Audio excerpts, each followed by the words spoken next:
Hello guys my mini blog आपण मन देखि पड़थिबे। हम सकाल सकाल बाहरलु चंडाहांडी दुकान जीवा पय। चंडाहांडी दुकान जीवा बाहर लगे 180 बिटने हम चंडाहांडी खेटी गलु ना। चंडाहांडी खेटला परे देखसु जे भाईना माने दुकान खोला करथि सतना। दुकान खोला करथि से सामान भी गोटे निकल रे तो मुई जासी भीतर के और सामान सब काढी पकासी। तो आपण मन देखि पड़थिबे सामान केनता दिस लागे। सामान काढी पकाला पर तापर हम देखसु जे मीठा रेक ना मीठा गोटे गुंथिसी ना। मीठा केबे आबा भाबुथि मीठा संग संग पले आसी।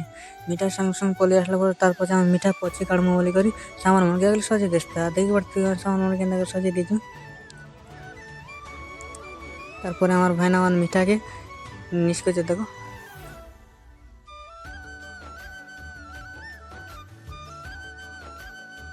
तारपर हम देखि पड़थिबे एटा मीठा केनता मीठा है जे। तारपर भाईना मन देखि पड़थिबे केनता रखुछत मीठा के।